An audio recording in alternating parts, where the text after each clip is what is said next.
काँग्रेसनं 50 वर्षात काय केलं म्हणजे हा बाला प्रश्न विचारण्यासारखा आहे पोरग्यान.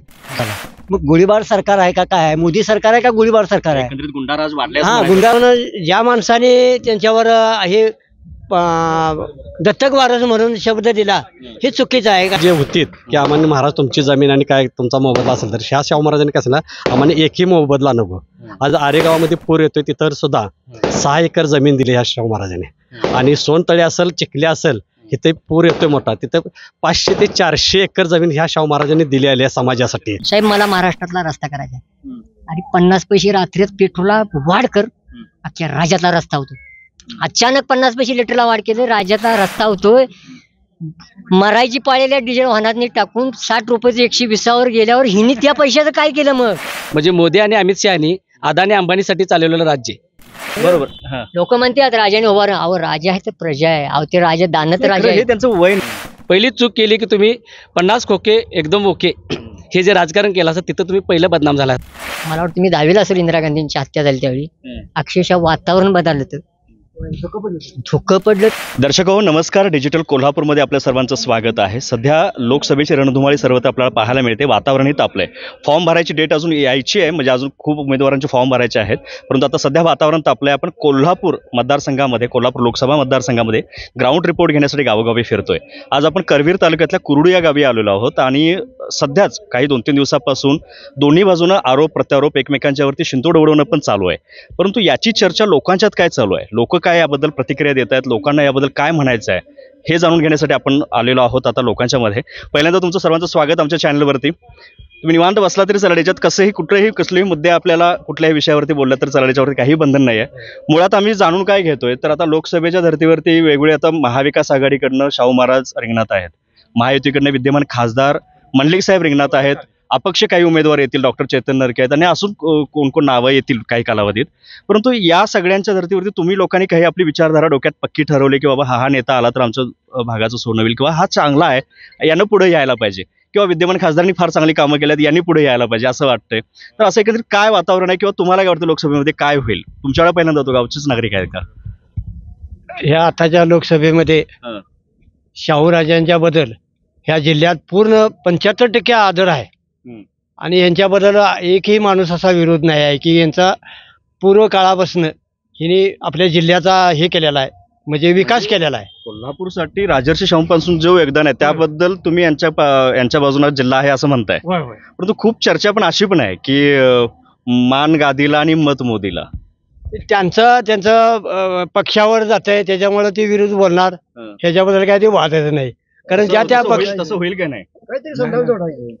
काय मान मोदीला आणि मत मोदीला काय ते समजावून जोडायचं असं मोकळं हे मनी जोडायच्या भाषा म्हणजे फक्त लोक मन जोडले असं म्हणायचं. दिशाभूल करायला मनी जोडायच्या. लोक हे किती ऍक्सेप्ट करतील? लोक त्याला शाहू महाराज आहोत देव आपला ह्या भागात. कशामुळे राजधानी धरांतर नसतं तर साखर कारखाना होईत नव्हता इथं. नाही मुद्दा असा आहे, मुद्दा सांगतो.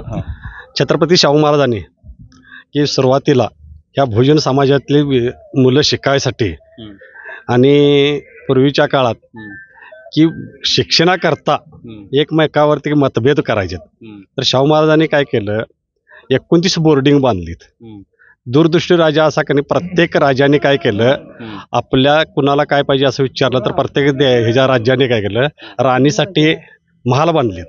पण शाहू महाराजांनी काय केलं या समाजासाठी आणि कोल्हापूर जिल्ह्याची हरित क्रांती करण्याकरता त्यांनी राधानगरी तलावाची निर्मिती केली. शाहू महाराजांचं साहेब काम खूप आहे. यांनी जसं म्हटलं तसं धरणापासून महाराजांनी काय केलं या शाहू महाराजांनी आत्ताच उदाहरण देतो. परित या गावामध्ये एक 26 एकर जमीन ही देऊ केली समाजाला की तिथली लोक जे होती की आम्हाला महाराज तुमची जमीन आणि काय तुमचा मोबदला असेल तर ह्या शाहू महाराजांनी कसं ना आम्हाला एकही मोबदला नको. आज आरेगावामध्ये पूर येतोय तिथं सुद्धा 6 एकर जमीन दिली ह्या शाहू महाराजांनी. आणि सोनतळे असेल चिखले असेल इथे पूर येतोय मोठा तिथं 500 ते 400 एकर जमीन ह्या शाहू महाराजांनी दिली आली आहे समाजासाठी आणि ते 1500 लोक आणि त्यांच्यापासून 1 रुपया त्यांनी घेतला नाही.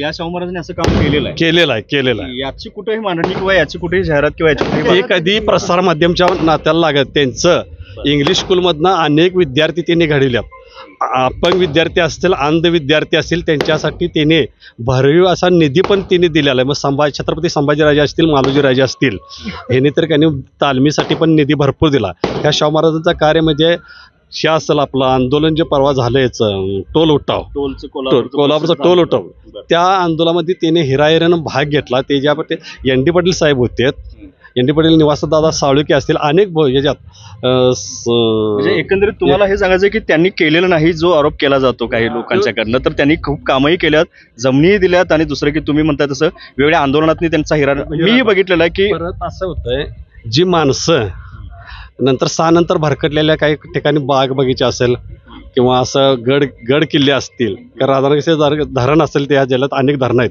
तिथं जाऊन की घाण गलीचे बाटली असतील किंवा कागद असतील, ह्यामध्ये सुद्धा शाहू महाराजांनी हिराहिरानं भाग घेऊन स्वच्छते मोहिमेचा भाग घेतलेला आहे. आणि आज त्यांचं लाईव्ह पण आहेत फोटो काढलेले हे लोक. पण शाहू महाराजांनी राजकारण म्हणून कधी कुठल्या स्टेजवरती आलेलं नाहीत, त्यांनी स्वतःहून प्रसारमाध्यम कधी केलेला नाही, मला राजकारण करायचं आहे. पण त्यांचं एकच मत आहे, आज बहुजन समाजाच्या पोरांच्यासाठी म्हणजे सोय तर पाठीशी राहायचं. मागाळे मुसलमानावरची ते अन्याय झाला, कुठली तरी दंगल घडली, मुस्लिम दंगल होती, तर प्रथम शाहू महाराजांनी सुरुवात केली. कमेंट करून शांततेचं आव्हान केलं. परंतु सध्या आता विरोधकांनी, मंडलिक साहेबांनी परवा त्यांच्यावरती दत्तक प्रकरणाबद्दल एक मुद्दा काढून तो आरोप केलाय की हे वारसदार नाही आहेत. हा मुद्दा कसा आहे माहिती आहे, छत्रपती हे शाहू महाराजांच्या घराण्यात असेल, शिवाजी महाराजांच्या पासून असेल, हा पूर्वी 1680 पासूनचा इतिहास असेल की ह्या घराणं राजघराण्यात दत्तक एक मला दिलं जातंय. ह्यांची जर पार्श्वभूमी किंवा इतिहास बघितला जातील, ह्यांची वंशावळ बघितली झालं तर कितीतरी पाण्याची वंशावळ कशी जोडत आली, दत्तकपत्र झाले. पूर्वीचे शाहू महाराज हे कागलमधून तिथं आले तुमचे. मग हे महाराज काय नवीन असं काय नाही, हे पूर्वीपासूनच चालत आलेलं आहे. आणि आता एक उदाहरण सांगतो, मला नाव घ्यायचं नाही, ह्या कोल्हापूर जिल्ह्यात एक व्यक्ती काय म्हणते, महाराजांनी आणि विचार करावा की महाराजांनी उभा राहायचं का नाही, त्या अगोदर फॉर्म भरायच्या अगोदर निर्णय घ्यावा.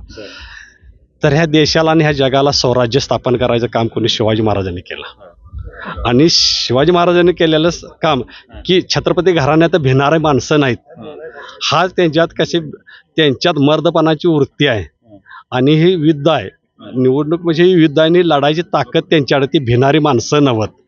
आणि कुणीतरी आता सांगावं की महाराजांनी थांबावं, आणि महाराज थांबायतील, पण महाराज थांबणार नाहीत का, समोर अनेक संकट त्यांच्या पुढे आले असतील. मग त्याने आज दिल्ली दरबारी जायला, पण शिवाजी महाराज कधी झुकले नाहीत, आणि त्यांचाच वारसदार असणार ही माणसं कधी झुकणार नाहीत, राजकारणासाठी झुकणार नाही. मी खूप सारे प्रश्न आहेत, तुम्ही आता बोललेल्यातले खूप सारे वेगळे मुद्दे आहेत, मी त्याच्याकडे येईनच. अजून इतरांच्याकडे जाऊया, या पुढं या. काय वाटतं एकंदरीत आताच्या लोकसभेच्या निवडणुकीबद्दल? गावचेच आहात? हो, गावचे. काय वाटतंय? लोकसभा म्हणजे आजची हे शाहू महाराज आहेत, शाहू महाराजांनी परिधे गावामध्ये 24 एकर जमीन गोरगरीब जनतेला दिलेली आहे. आणि त्यांचं कार्य म्हणजे दिसत नाही, पण ते त्यांनी केलेलं काम आहे. तिथं कारखाना कार्यक्षेत्रामध्ये जमीन जात असताना ती गरिबांना दिलेली आहे. आऱ्यामध्ये 8 एकर जमीन गरीब लोकांना दिलेली आहे. आणि शाहू महाराजांचं घराणं, हे घराणं शाहू महाराजांचं नाही म्हणतात, पण पूर्वीपासून हे घराणं शाहू महाराजांचं दत्तक कागलमधून आलेले आहेत, आणि नाही म्हणतात असं कसं शक्य आहे? म्हणून तर असेल मे बी की परवा उदयनराजेंनी पण एक तिकडून सांगितलंय की कुठल्याही प्रकारे प्रचार करा, परंतु या मुद्द्यांवरती हे घेऊ नयेत, कारण शेवटी ब्लड रिलेशनचे दत्तक गोष्टी आहेत. व्यक्तिगत मुद्दे असं मांडू नये, कारण का पूर्वीपासून राजघराणं शाहू महाराजांचं आहे, हे सर्व जनतेला माहिती आहे. आणि जनतेला मुळात नेमकं काय पाहिजे का बाबा, तुम्ही कामं काय केलेत, काय करणार आहात, यावरती तुम्ही राजकारण करा, यावरती एकमेकांच्यावर आरोप प्रत्यारोप करा. काकांना काहीतरी बोलायचं आहे, काय म्हणतं एकंदरीत राजकारण? बरं, बसा की बसा, निवांत बसा. एकंदरीत बघा, कोल्हापूर जिल्ह्यात या शिवाजी महाराजांच्या वंशावळी हे दत्तक प्रकरण चालत आलेलं आहे, हे काय आज नाही. पण ज्या माणसाने त्यांच्यावर हे दत्तक वारस म्हणून शब्द दिला, हे चुकीचं आहे. कारण हे दत्तक वारस हे असं भारतात पूर्वीपासून चाललेलं आहे, ते चाललंय. परंतु ह्याचा परिणाम आता शेवटी ते प्रचारामध्ये विरोधकांनी का असे ना ते घेतलाय मुद्दा, तर याचा लोकांच्यावरती काय परिणाम होईल की नाही, लोक कितपत घेतील, काय वाटतं? तुमच्या गावात काय झालंय? आमच्या इथं बघा, काय परिणाम झाला, लोकांच्यावरती काय परिणाम कदापि नाही, काय होणार नाही असं? नाही, ह्या शब्दामुळे कधी काय. मुळात त्याच्यात मुद्दा हायलाईट झालेला आहे की बाबांनो, हिंदुत्ववाद हा मुद्दा मॅक्झिमम त्याच्यामध्ये हायलाईट झालाय की तो हिंदुत्ववाद सोडलेले छत्रपती आहेत, ते हिंदुत्वादाशी संबंधित नाही आहेत, त्यामुळे त्यांना मतदान देऊ नये आणि मोदींच्याकडे बघून, हिंदुत्वाकडे बघून ते मतदान तिकडे दिलं मला जावं. 2 मिनिटं बोलायचं हा. आहे. हिंदुत्व हे वाद हा. वेदामध्ये मोडल्या गेला जातोय आणि हे हिंदुत्व हे हिने तयार केलेलं आहे. हे कोणी हा. मनोवादी लोकांनी ह्याच्या पलीकडे मी त्याचा अभ्यास केलेला माणूस आहे. हे हिंदुत्व अमुक तमुक हे सगळं थोतांड आहे. हे वेदामध्ये मोडलं जातंय. याचा अर्थ तुम्ही कुठेही चौकशी करा, मी सामने बोलायला तयार आहे. हे हिंदू अमुक तमुक नाही, हे वेदामध्ये मोडले गेले जाते आणि हे RSSचा मुद्दा आहे ह्यो. आणि हे जे मनोवादी जे लोक आहेत हे हिंदू म्हणून बोलतात. आमची लोक काय म्हणतात, आम्ही हिंदू. आणि राहिलेली लोक कुणाची आहेत, आपले हिंदूतलेच आहेत ना. मांडायचे आहेत. तुम्ही आता म्हणजे तुमचं न्यूज काय कुठलंही असू दे, ह्या क्षेत्रात आज उत्तर प्रदेशमध्ये गेले तर पूर्ण राजघराणे आहेत. माधवराव शिंदे असेल, माधवराव शिंदेचा मुलगा, आज त्याला कशा पद्धतीने घेतलं. भाजपच्या ह्या देशभरात जर बघितलं तर ईडी बिडी लावून सगळी लोक घेतली. उदाहरणार्थ तुम्हाला सांगतो, महाराष्ट्राचं चॅनल जे लोकशाही आहे, कमलेश सुतार म्हणून त्याचे अध्यक्ष आहेत, संपादक आहेत. पण 18 दिवस ते चॅनल बंद केलं. कशासाठी की किरीट सोमय्याला ज्या नागडा उघडा दाखवला त्याच्यासाठी पोलीस कंप्लेंट करायला लावली. कोणी करायला लावली? देवेंद्र फडणवीसनी. त्यांनी पुरावे दिल्यानंतर ते हायकोर्टात गेलं. हायकोर्टातनं कमलेश सुतारांच्या म्हणजे लोकशाहीच्या विरोधात निकाल गेला. त्यानंतर त्यांनी सुप्रीम कोर्टात गेले. सुप्रीम कोर्टात त्यांच्यासारखा निकाल झाला आणि 18 दिवसानंतर दुपारी 4 नंतर चॅनल चालू केलं. माझी विनंती आहे तुम्हाला की तुम्हीही देखील हे दाखवलं पाहिजे. आज तुम्ही पत्रकार असू दे किंवा न्यूज चॅनल असू दे, तुमचा अन्याय झाला का नाही हे माझा प्रश्न तुम्हाला आहे. तुम्ही सांगा. फार चांगला आहे. म्हणजे तुम्ही हे कशातनं वाचताय वगैरे किंवा बाहेरची आवड आहे? हा, मला आवड आहे त्या गोष्टी. गाव लेवलला राहून शेतामध्ये कामं करून लोकांना इतकं बाहेरचं कधी वेळ मिळतोय? हा, तुम्ही सांगा. आज लोकशाही चॅनल सारखं फक्त, आणि आज मी एवढं त्यात झुकून दिले की कुठलीच बातमी असेल, इंडिया आघाडीची असेल किंवा इथली महाविकास आघाडीची असेल, एक क्षणात दाखवून बंद करतात.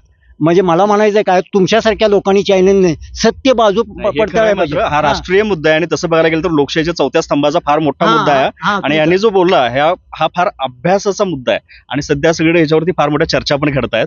आणि तुमचं याच्यावरचं जे निरीक्षण आहे हे फार फार छान आहे. आणि सध्या लोकसभेसाठी सुद्धा हे महत्वाचं आहे. ते जे म्हणतात मला असं म्हणायचं आहे, तुम्ही प्रत्येकाला विचारता, ईडी बिडी लावताय, पण किती चॅनलवाल्यांनी कमलेश सुतारसाठी बाजू घेतली, किती बाजू घेतली. आज भाजपचा एक गायकवाड म्हणून आमदार आहे, त्याने भर पोलीस स्टेशनमध्ये गोळीबार केला. का? तुमचं सरकार आहे ना. आज सलमान खानच्या घरावर गोळीबार झाला. मग गोळीबार सरकार आहे का काय आहे? मोदी सरकार आहे का गोळीबार सरकार आहे? एकंदरीत गुंडाराज वाढलाय. गुंडाराज वाढलाय. आणि शाहू महाराजाबद्दल जर तुम्ही मंडलिकनं स्टेटमेंट केले, मी मंडलिक साहेबांच्याकडे म्हणजे संजय मंडलिकडे गेलो होतो. माझ्या मुलग्याची निवड इंडोनेशियाला झाली होती ह्याच्यातनं, आर्मी ह्याच्यातनं. आणि त्याला जायसाठी बऱ्याच ठिकाणी बंटी पाटलां साहेब सहकार्य केले, पेन साहेबांनी, म्हणजे सर्व पक्षीय लोकांनी सहकार्य केले. मी स्वतः त्यांच्याजवळ लाईव्ह गेलो आणि त्यावेळी मी सांगितलं, माझ्या आज देखील ते डॉक्युमेंट आहे. आणि हा माणूसच्या साक्षी आहे, संदीप पाटील सरपंच माझे पुतणे आहेत, ते देखील साक्षी आहेत. पण ह्याच संजय मंडलिक ज्यावेळी मी तिथं गेलो, म्हणजे मला 5च्या पुढे आहे सांगितलं, 5 वाजता गेलो 2-3 दिवसात. पण जिथं मी गेलो तिथं त्यांच्या घरात म्हणजे त्या अवस्थेत ते नव्हते. बोलण्याच्या अवस्थेत नव्हते. मग आज तुम्ही विचार करा, ह्या माणसानं 5 वर्षात कुठलं योगदान कामाचं केलंय. आज त्यांचाच कारखाना आज पूर्ण बंद अवस्थेत होणार आहे, पूर्ण बंद अवस्थेत. आणि 10 महिने लोकांचा पगार द्यायचा आहे. आज त्याचं कुठलंही काम नाही, त्या माणसाचं कुठलंही योगदान नाही. म्हणजे हेच पाहिजे आम्हाला की बाबांनो, सामान्य जनतेला सुद्धा हेच पाहिजे की तुम्ही एकमेकांच्यावर नुसते व्यक्तिगत आरोप न करता तुम्ही काय केलंय, तुम्ही काय करणार आहात. आता जसं यांनी शाहू महाराजांचं नेमकं योगदान काय आहे हे लोकांना इतकेही चर्चेत कधी हे नव्हते मुद्दे, हे मुद्दे तुम्ही समोर आणून दिलेत की असं आहे. तर विरोधकांच्याकडून किंवा मंडलिक साहेबांच्याकडून सुद्धा याच गोष्टीवरती चर्चा व्हायला पाहिजे. आता तेही सदाशिवराव मंडलिकांनी केलेल्या कामांचं खूप लेखाजोखा देत आहेत, त्याच्यावरती खूप शेवटी सदाशिवराव मंडलिक साहेबांचं पण फार मोठं काम या जिल्ह्यासाठी आहे. मुद्दा सांगायचा आहे, ईव्हीएम मशीनवर 33 पक्षांनी सुप्रीम कोर्टात याचिका दाखल केली. 33 पक्षांनी की ईव्हीएम मशीन बंद करा, ईव्हीएम मशीन आणि बॅलेट पेपरवर मतदान घ्या. आज अमेरिकेसारखा महासत्ता देश आज बॅलेट पेपरवर मतदान आहे.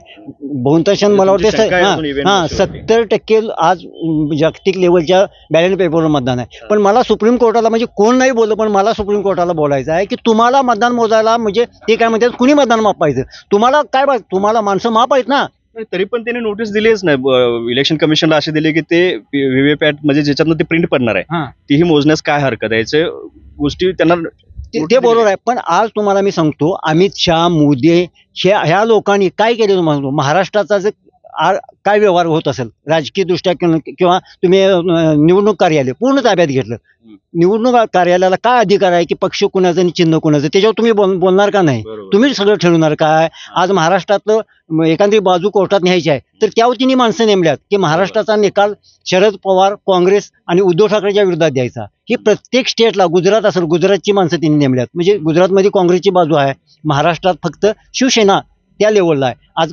कर्नाटकमध्ये गेला काँग्रेस आहे, बाकीचे पक्ष आहेत, शरद पवार साहेबांचा थोडा पक्ष असेल, पण ज्या त्या स्टेटमध्ये तिन्ही माणसं नेमल्यात. बाबा कुठं कोर्टाचं काम असेल तर आपली माणसं तिथं नेमायचं, निवडणुकाचं काम असेल तर आपली माणसं नेमायचं. मला कळकळीच तुम्हाला विनंती आहे की लोकशाही चॅनल ज्या दिवशी 18 दिवस बंद झालं, महाराष्ट्रातल्या कुठल्याही चॅनलनं त्याबद्दल आवाज उठवला नाही. मला ही त्या गोष्टीची खंत आहे. आज किती सरकार पाडली सांगा, कर्नाटकमधलं चालू सरकार पाडलं, आणि ज्यावेळी काँग्रेसचा आमदार बॉम्बेला नेलं त्यावेळी देवेंद्र फडणवीस मुख्यमंत्री आणि संरक्षण मंत्री होता. तिथले ज्यावेळी आमदार तिथं पोहोचले त्यावेळी आमदारांनी सांगितलं आम्हाला फक्त भेटायचं आहे, तिथं त्याला तटबंदी लावली. उदाहरणार्थ तुम्हाला सांगतो, दिल्लीच्या ह्याच्यावर ज्यावेळी शेतकऱ्यांनी आंदोलन केलं 1.5-2 वर्षे, आत्ताचं आंदोलन, आणि तुम्ही बघितलं असेल रस्त्यावर खिळं मारलं, रस्त्यावर खिळं बांधलं, RCC तटबंदी केली. तुम्ही शेतकऱ्यासाठी काय करताय? शेतकऱ्यासाठी काही केलं नाही. काँग्रेसच्या काळात 75,000 कोटी काँग्रेसनं कर्जमाफी केली, आणि तुम्हाला 2-2.5 वर्षी ती माणसं झगडत्यात. ती आत येत असताना, दिल्लीसारख्या ठिकाणी येत असताना तुम्ही त्यांचे खिळं मारलं, ती बी त्या लेवलनं आली, त्यांनी JCB येऊन काढलं. मग तुम्हाला देशाच्या ह्याच्यासाठी तुमचं काय योगदान आहे? खरंच फार छान मुद्दे मांडलेत तुम्ही, की काकांचा रोष याच्यात दिसतोय. एक शेतकरी माणूस आहे, परंतु मी खरंच सगळ्या नेत्यांना सुद्धा आव्हान करेन की खेडोपाड्यातले लोक कुठल्याही मुद्द्यांना भुलली जातात, त्यांच्यासमोर कुठलेही आमिष दाखवा, त्यांच्यातनं मीडियातनं वेगळी बातम्या कुठल्याही दिल्या तर त्याच्यात ते अडकतात, असं काही नाही आहे. तर त्यांना खूप अभ्यास आणि वेगळे सोर्सेस तुमच्याकडे असल्यामुळे तुम्हाला त्याच्यातलं माहित आहे मूळ मुद्दा काय आहे. पंजाबचा विषय सांगतो. पंजाबचा ज्यावेळी महापौर ठरलं त्यावेळी काँग्रेस आणि आप यांची मतं झाली 28 आणि ह्यांची झाली 20. पण लाईव्ह सेट म्हणजे ह्याच्यावर कशाने CCTV ते तुम्ही देखील बघितलं असेल. हा, तुम्ही बघितलं असेल. मग तुम्ही तुमच्या हातात सत्ता आहे म्हणून बेनामी तुम्ही कसंही लोकांना वापरणार का? म्हणूनच आमचं म्हणूनच मत आहे की चंद्रचूडनं ज्यावेळी सांगितलं की हे VM मशीन म्हणजे बॅलेट पेपरवर जर मतदान घेतलं तर ते मोजायला माप वेळ लागत. मग इथनं मागं बॅलेट पेपरवरच मतदान होतं ना. मग मला काय म्हणायचं आहे, भाजपच्या लोकांनी आता सगळ्या यंत्रणा ताब्यात घेतल्यात का नाही तुम्ही सांगा? तुम्हाला बोलता येत नसेल, तुमच्यावर प्रेशर असेल, कारण का त्यांच्याकडे ते म्हणजे दूरसंचार खातं त्यांच्याकडे असल्यामुळं, म्हणजे कुठलंही तुमचं असू दे त्यांच्याकडे हक्क असल्यामुळं तुम्हाला त्या बोलता येत नाही. पण माझी कळकळीची विनंती आहे, आज तुम्हाला सांगतो निखिल वागळे ह्या माणसाला पुण्यासारख्या ठिकाणी काय परिस्थिती झाली, गाडीवरती म्हणजे तुमच्या विरोधात कुणी बोलायचं का नाही? मग तुम्ही नुसतं गणपतीला दूध पाजणार, देवालय करणार, मग तेच तुम्ही बाकीच्यांचं काय तुम्ही बघणार आहे का नाही? हिंदू राष्ट्र करायला विरोध त्यावेळी झाला. हिंदू राष्ट्र आपल्या भारतात किती विभिन्न जातीची माणसं आहेत, खूप आहे. हाकेला वेगळे जाती धर्म भाषा मग सगळी मग आपण हिंदू जरूर सगळ्यांनी अभिमान आहे, पण ज्या त्या जातीच्या ज्या त्या समाजाला तुम्ही जगण्याचा अधिकार द्या ना, अधिकार द्या. खूप योग्य वाटतंय तुमची मतं, तुमच्या मनामध्ये नेमकं काय चाललंय आणि खूप तीव्रतेने त्यांच्या मनात असलेला जो रोष आहे तो मांडला. आता अशोक पाटलांनी जवळजवळ मुद्दाच काय शिल्लक ठेवलं नाही, इतकं मुद्दे मांडले. माझा एक मुद्दा असा आहे, मोदी सरकार आल्यापासून आपली जे घटना होती संविधानाबद्दल मला थोडंसं बोलायचं आहे. हे संविधानच हे आता कोणतरी परवा खासदार म्हणतात बघा, आम्हाला 400च्या वर पाहिजे आहे, 405 पाहिजे. ते कशासाठी पाहिजे आहे तर मला संविधान बदलायचं, म्हणजे डायरेक्ट त्यानं स्टेटमेंटच केली की बाबा संविधान बदलायचं आहे. म्हणजे ही लोक पूर्वीचं जे आपल्या बहुजन समाजाचं जे चाललंय, हे बहुजन समाज पूर्वी चतुर्वर्णीय इथं आणायच्या ह्याच्यात आहेत का काय, मी असा आम्हाला तर संशय यायला लागलाय. जसं उत्तर पेशवाई लोकांची छळछळ झाली किंवा उत्तर पेशवाई अतोनात, मी तर थोडंसं वाचन माझं झालंय त्यावर, तर अतिशय त्रास केला लोकांना. मग महात्मा फुले, आंबेडकर आणि शाहू महाराजांनी त्यानंतर ते विचारधारा आली आणि थोडंसं त्यात बदल झाला. तिने इंग्रजांच्या बरोबर सेटलमेंट केली. शाहू महाराजांच्यावर आरोप सुद्धा जर केली इंग्रजांच्या बरोबर सेटलमेंट यांची आहे, पण तिने काय केलं आंबेडकर साहेबांनी तरी असं सांगितलं, आम्ही गुलामाची गुलाम आम्ही गुलाम आहे, पण ते गुलामाचे गुलाम आहे, तुमचे गुलाम नाही. तुम्ही पण कोणाचा गुलाम आहात. हा, म्हणजे गुलामाचे गुलाम आम्ही आहे, म्हणून आम्हाला हे आमचा विरोध आहे याला. काय या असू दे, थांबा, देतो समाज देतो. जे सगळ्यांनी मुद्दे मांडलेत हा ग्रामीण लेवलला हे बाकीचं मुद्दा ठीक आहे, महत्वाचं आहे, नॉलेज आहे त्यांच्याबद्दल, पण ग्रामीण लेवलला आता सध्याच्या परिस्थितीमध्ये जे भाजपचं सरकार आहे त्या सरकारापासून ग्रामीण भागामध्ये खेडोपाडी त्याचा किती उपयोग झाला. महागाई असा गंभीर आहे आणि ग्रामीण भागातूनच भरभरून मतदान होतं. जे काय दिशाभूल किंवा कलाटणी मिळते लोकशाहीला ती ग्रामीण भागातून मिळते. त्यामुळं ह्या मतदारांना शुद्ध मतदार आता झालेत ग्रामीणमधले. त्याला माहिती आहे का सिलेंडर 400 रुपयाचा 1100 रुपयाला, नंतर तुमचं बट हे दुधाच्या उत्पादनापासून जे वस्तू तयार होतात त्याच्यावर त्यांनी लादलाग करावी. सगळेच वाढले. ह्यामुळं शिनी ते काय म्हणतात प्रचारामध्ये गादीला मानणी मतदान मोदीला चुकीचं आहे. जे काय लोक ग्रामीणमध्ये जे काय ठरलंय की भाजप नको आहे. काका खरंच लोकांना ह्या महागाईची जाणीव लोकांना आहे का? 100% कारण याच्या आधी 400चा गॅस 450ला झाला तरी केंद्रातनं कोणतरी उठून आंदोलन करायचं, लोक आंदोलन करायची त्याच्या आधी कधी काँग्रेस काळामध्ये. आता 400 1100ला झाला असेल किंवा पेट्रोल 72 104ला झाला असेल, कुठं आंदोलन होताना दिसलीच नाही. तर मग तुम्ही कसं म्हणताय की मग लोक त्यांना त्यासाठी मतदान करणार नाही? कारण लोकांना त्याची जाणीव. जे शेतकऱ्याला काही अडचणी लागवड घ्या, उसाची लागवडचा मुद्दा आहे. जे बी बियाणं ज्यावेळी आता हे म्हणतात की काँग्रेसनं 50 वर्षात काय केलं, म्हणजे हा बाला प्रश्न विचारण्यासारखा आहे पोरग्यान. आता ह्याच्यावरती मला एका लेव्हल उत्तर दिलं होतं की इकडच्याच भागात ग्राउंड रिपोर्ट घेताना की काँग्रेसनं 50 वर्षात काय केलं, ते म्हणले ती तलाव कोणी बांधली तलावरी बांधली. म्हणजे हा पोरग्यानं बाला विचारण्यासारखा प्रश्न आहे. बानं माझ्यासाठी काय केलं, ह्या आताच्या जे नेते मंडळी आहेत हिने बाला प्रश्न विचारण्यासारखा आहे. अहो जिने देशाच्या ह्या काँग्रेस घराण्यानं आहुती दिली, आज त्यांच्या घराण्यात गांधी घराण्यालाही नावं ठेवतात किंवा हे करतात, त्यांच्या घरातली देशासाठी किती आहुती झाल्या बघा. काय बोलायचं यांच्याबद्दल, काहीच अवघड झाले. शेतकरी अहो शेतकरी आम्ही आता शेतात आलोय राव. किती वर्ष आता तुम्ही विचार करा, देश स्वातंत्र्य होऊन किती वर्ष झाली, त्या काळात ह्यांच्याकडे सत्ता किती वर्ष आणि त्यांच्याकडे किती राहिले. अहो बोंबलं तिथं खड्ड्यातनं चालायला लागत. 99% जी कामं काँग्रेस सरकारने केली. ही कसं झाली तुम्हाला उदाहरण खेडेगावातलं देतो. एखादी इमारत एखाद्या माणसानं कर्ज काढून काय करून घर बांधायचं आणि पाहुणा माणूस ते येतोय कशाला, होमाला बसायला, पूजेला. तसं प्रकारे हिने केल्यात राव. म्हणजे यांनी काँग्रेसनं उभा केलं नाही, हे होमाला बसायला आले असं म्हणायचं. होमाला बसायला होय, करणाऱ्याने करायची इमारत उभा करायची आणि ते भटजी बिडजी होमाला मेन मग ही हुंबाला आहेत. हिने काहीही केलेलं नाही आणि शेतकऱ्यांचा वालीच कोण नाही, यांचा उपयोग नाही. अहो तुम्हाला सांगतो किती साल काय आम्हाला, आम्ही 10वी नापास पहिला आहे, त्यातलं काय माहित नाही आम्हाला, इतकं सुशिक्षित नाही आम्ही. अहो या शरद पवारांनी मी आमच्या घरातली बकरी घड्याळ नेत्याला बैल लेव्या बंद केल्या. कर्जमाफी किती केली राव शेतकऱ्यासनी, परत आत्तानी केली कर्जमाफी. शेतकऱ्याला वाली नाही, ह्यासनी तिथं सूर सुताक अजिबात नाही. बघा इकडच्या कर्जमाफी केलीच होती. अहो कशाची केली काय, अहो खरं जातीवंत. बघा तुम्हाला सांगतो पक्षाचा विषय नाही, शरद पवार शेतकऱ्यांचा माणूस आहे. तुम्हाला सांगतो काँग्रेस सरकार पूर्ण शेतकऱ्यांचं. आज आपला देश शेतीप्रधान आहे. अहो काय शेतकऱ्यांची हालत बघितली तुम्ही, बघाय नाही. वर्षाचे 6,000 भेटत नाहीत का तुम्हाला? वर्षात तुम्हाला सांगतो की तुम्हाला एक उदाहरण सांगतो साहेब, उदाहरण सांगतो. आता कसं आहे, आम्हाला तंबाखू खायची सवय. 10 रुपयाला गायच्या पुड्या दिवसाला एखाद्या मित्रांनी मागितली तर त्यातल्या 2 पुड्या झाल्या 20 रुपयाच्या. 20 त्रिक 60-600 रुपये गेले ते थुकायलाच काय. आणि आता जे तिने केलंय, नवरा बायको आहे, नवऱ्याच्या नाव जे आलं पैसे ते वाट बघतो, तो बोंबलं दारू प्यायलाच आहे. ते सुद्धा ते महिलांच्या पर्यंत नाहीत.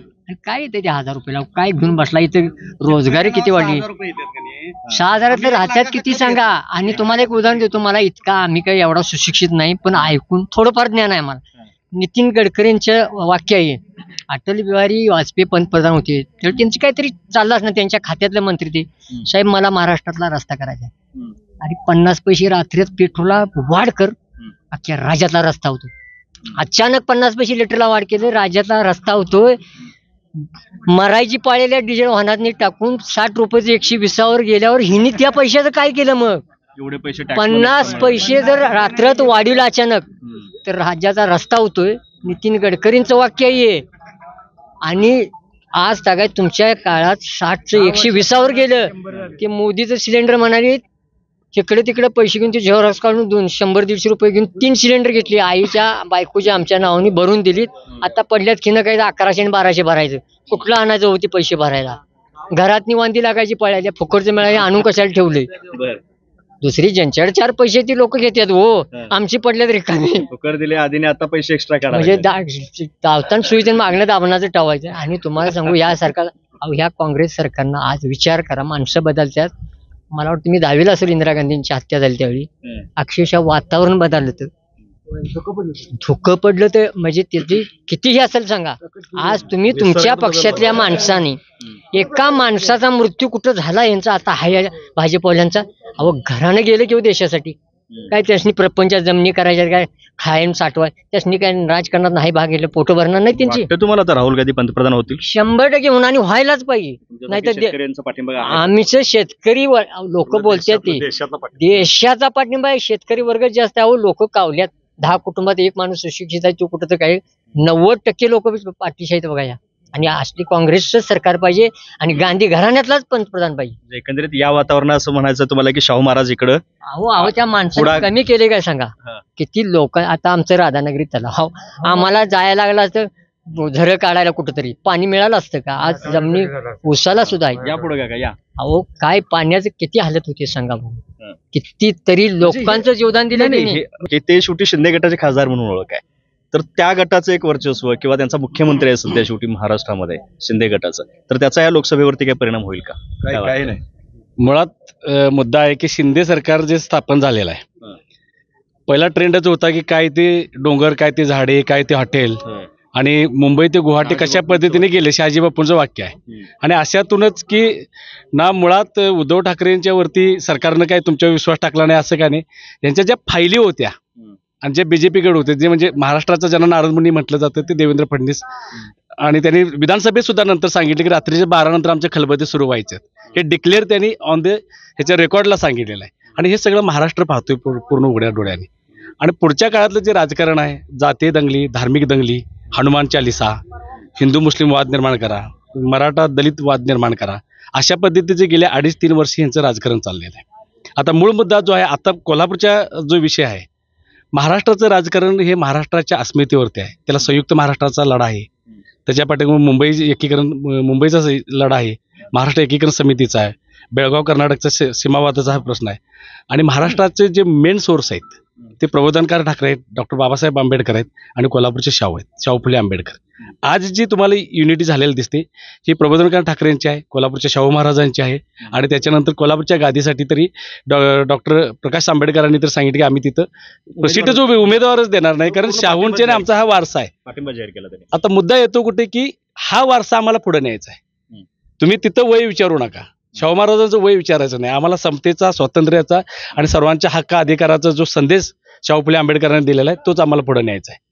दुसऱ्या बाजूला तुम्ही मगाशी मुद्दा हे केला की दत्तक विधानाचा दत्तक विधान त्यांना जे झाकायचं ना सगळं राजकारण ह्याच्या पाठीमागचं जे तुम्ही गेल्या 2.5-3 वर्षामध्ये महाराष्ट्राच्या राजकारणात जे महाराष्ट्राच्या राजकारणात काळीमा फासण्याचं काम केलं ते कुठंतरी लपवायचं. आणि शाहू महाराजांच्या वरती डायरेक्ट आरोप करता येत नाही की तुम्ही भ्रष्टाचार आहे किंवा हे आहे किंवा अशा पद्धतीचा कुठलाही आरोप करता येत नाही. मग मुद्दा काढायचा काय तर दत्तक विधानचा काढायचा आहे. आजपर्यंत अनेक राजे राजवाडे हे दत्तक आलेलेच आणि ते जग जाहीर आहेत. मंडलिक साहेबांनी ते सांगायची काही गरज नाही. पूर्ण कोल्हापूर जिल्ह्याला माहीत आहे आणि ते महाराष्ट्राला माहीत आहे दत्तक विधानपत्र झालेलं आहे. आणि ते राजेने पण त्याची उत्तर गरज नाही कारण ही जनता त्याच्यासाठी तयार आहे. हा मुद्दा महत्वाचा आहे की जनता देणार उत्तर त्याचं राजेने बोलायची काही गरज नाही. जनतेने त्यांना सांगितलं की तुम्ही उभा राहा त्याशिवाय इथलं हे सरळ राजकारण एका चांगल्या मार्गावरती येणार नाही हे जनतेने सांगितलेलं आहे. 3 पक्षाचे लोक अध्यक्ष राजवाड्यावर जाऊन सांगितले की महाराज तुम्ही तिकीट घ्यावं लागतंय. आणि त्यांच्यासाठी ज्यावेळी तिकिटासाठी लोक वाऱ्या करत होते मुंबई आणि दिल्लीच्या त्यावेळी यांच्या डिक्लेअर आहे का साताऱ्याच्या उदयनराजे तिकीट मागायला लागले त्यांचं अजून डिक्लेअर आहे का भाजपकडून? अजूनही तिकीट डिक्लेअर नाही. पण त्या 3ही पक्षाच्या अध्यक्षांनी सांगितले की तुम्ही म्हणाल त्या पक्षाचं तिकीट घ्यायचं आणि कोल्हापूरची आम्ही जागा सोडतो तुमच्यासाठी. शिवसेनेची मूळ जागा होती ही सोडली का राजे उभारणार आहेत. मूळ मुद्दा काय येतो की ती जी लिगसी पाठीमागची आहे शाहू फुले आंबेडकर किंवा प्रबोधनकार ठाकरे यांचे असेल, डॉक्टर बाबासाहेब आंबेडकर यांचे असेल आणि शाहू महाराज, हा सगळा महाराष्ट्रातला एकोपा सध्या एकत्र आलेला आहे.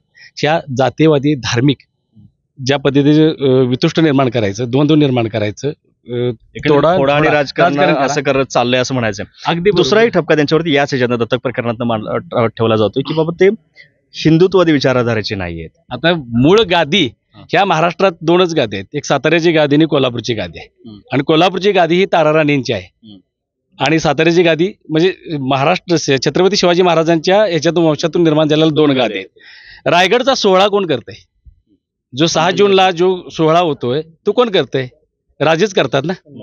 ज्यावेळी मनोज जरांगेंचं आंदोलन महाराष्ट्रभर पेटलं होतं, कुठल्या थराला जाईल सरकारला ते आटोक्यात येत नव्हतं. त्या मराठा आरक्षणासाठी शाहू महाराज तिथे गेलेले आहेत. ज्यावेळी महाराष्ट्रभर जवळजवळ 44 आपले 54 सगळे मोर्चे निघलेत, कोल्हापूरच्या मोर्चाचं नेतृत्व छत्रपती शाहू महाराजांनी केलेलं आहे. आणि त्याच्यामुळं ते हिंदू आहेत किंवा काय हे तुम्ही त्याच्यावरती बोलायचे नाही. आणि तुमचं सरकार हिंदुत्व ह्या विषयाच्या पलीकडे गेलेलं आहे. तुम्हाला समजावून सांगायला पाहिजे, लोकांनी लोकांच्यासाठी चालवलेलं राज्य म्हणजे लोकशाही असते. तुम्ही काय केलंय? दोघांच्यासाठी चालवलेलं राज्य म्हणजे तुम्ही लोकशाही समजायला लागलाय. म्हणजे मोदी आणि अमित शहानी अदानी अंबानीसाठी चालवलेलं राज्य, अशा पद्धतीचं तुम्ही राजकारण करायला लागलाय.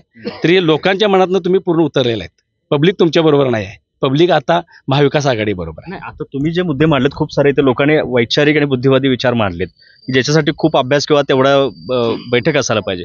ही गावोगावींच्या लोकांच्या ती विचारधारा एवढी असेल, हे मुरला असेल तिथपर्यंत? 100%. कारण हा बेसच महाराष्ट्राचा बेस आहे, शाहू फुले आंबेडकर विचाराचाच आहे. कारण इथं कुणालाही विचारलं तर ते लगेच सांगणार राधानगरी धरण आहे बघा. मागासवर्गीय समाजातून कुणालाही विचार म्हणतात की ते त्यांच्या राजर्षी शाहू महाराजांनी बांधले गेले, 100 वर्षापूर्वी बांधले, त्याच्यावरती यांनी त्याचं श्रेय घेऊ नये. साधी एक गोष्ट आहे, तुम्ही आता मंडलिक साहेबांचे सुपुत्र म्हणूनच पुढे येत आहे ना. तुम्ही आता राजकारण जे करताय ते तुम्ही संजय मंडलिक या नावावरती करताय का? सदाशिवराव मंडलिक साहेबांचंच नाव घेताय ना. आणि हित असणाऱ्या लोकांनी सुद्धा एकेकाळी सदाशिवराव मंडलिक साहेबांना मतदान केलंय. आणि त्यावेळी ते पण म्हणायचे आमचे थोरले भाऊ आहेत PN पाटील, असे म्हणायचे. ते मतदान घ्यायचे, नंतर उलटसुलट सगळं राजकारण व्हायचं. खरं कधीही पक्षाने दिलेला असे आदेश कधीही लोकांना तो विसरलेला नाही. नेहमी त्यांच्या मंडलिक साहेबांच्या बरोबर राहिलेलं त्या काळामध्ये. पण आता तुम्हाला ती संधी होती, तुम्ही शिंदे गटात जाऊन ती गमावून बसलाय. पहिली चूक केली की तुम्ही 50 खोके एकदम ओके हे जे राजकारण केलं असं तिथं तुम्ही पहिलं बदनाम झाला असा. आणि तुमचा तो मुद्दा लपवण्यासाठी म्हणजे महाराष्ट्रात तुम्हाला गद्दार सरकार म्हणतात. जावळीच्या चंद्रराव मोर्याचं ज्यावेळी काढलं जातंय महाराष्ट्राच्या इतिहासामध्ये, जावळीच्या चंद्रराव मोर्य हा गद्दार, सूर्याजी पिसाळ गद्दार, तशी तुमची गत शिंदे गटाची झालेली आहे आता. त्यामुळे यांच्यावरती हा टपका आहे असं म्हणायचं. जाणीवपूर्वक. आणि दुसरी गोष्ट काय की इलेक्शन मध्ये परिणाम होईल, कारण खूप ठिकाणी त्यांचाही गट म्हणजे मंडलिक साहेब तेवढाच तीव्रतेनं प्रचारात आहे, त्यांचाही गट तेवढाच मोठा प्रचार करतो किंवा आहेत पाठिंबा. एक माहिती आहे का तुम्हाला, आता सत्ताधारी असल्यामुळं आणि शासनाच्या सगळ्या एजन्सी त्यांच्या हातात असल्यामुळं आमदार सुद्धा फार मनापासून त्यांच्या बरोबर नाही येतील. चेहरे जरी तुम्ही बघितले तर त्यांचे चेहरे सांगतात त्यांची अवस्था काय.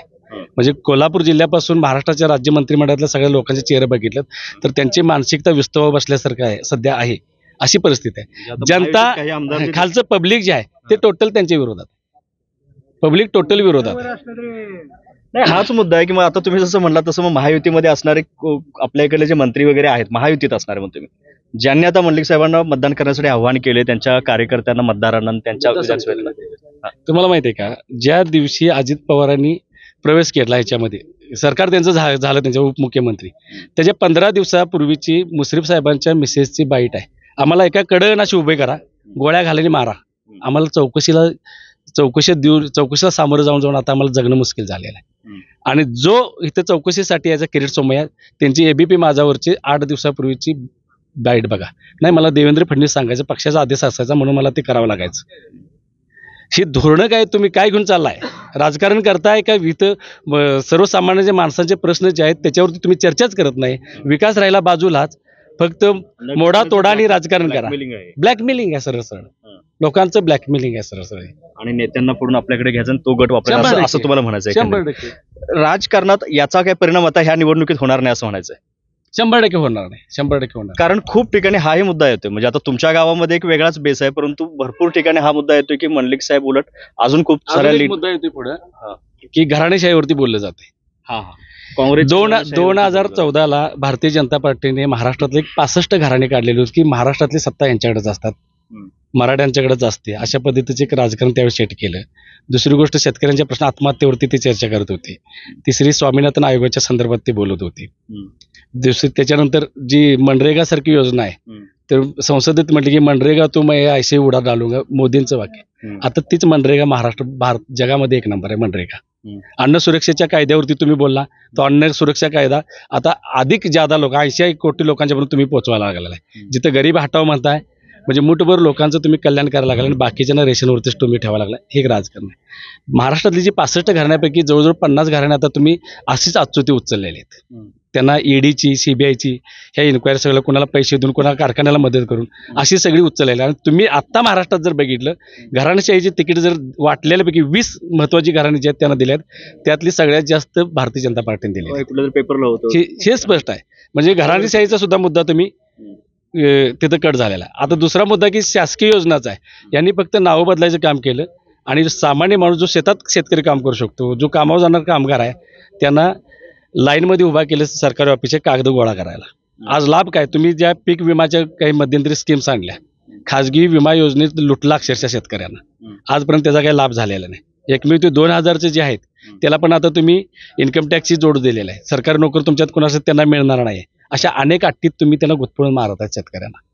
आणि मग ज्या पद्धतीने 1 लाख रुपयेची लागवड खरेदी केल्यानंतर 18,000 रुपयेचा जीएसटी जातोय, 6,000 रुपये द्यायला बिघडलं कुणाला? त्याच्यातूनच कट केलं जातं. आणि इथं तुम्हाला शिक्षणावरती तुम्ही जीएसटी लावला, माणूस मेला तरी तुम्ही त्याला कर्जात मारताय, त्याच्यावरती तुम्ही जीएसटी बसवलाय खरेदीवरती. इथंपर्यंत तुम्ही त्यांचं जगणं मुश्किल करायला लागलाय लोकांना. म्हणजे टॅक्सेशन जे वाढले याचा सगळ्यात जास्त मारा हा सामान्य आणि गरीब लोकांना जास्त बसलाय असं सामान्य माणसाला झाला. बरोबर आहे, कारण महागाईची झळ कधी करोडपती लोकांना बसत नसते. धन्यवाद तुमचे सर्वांचे, आभार.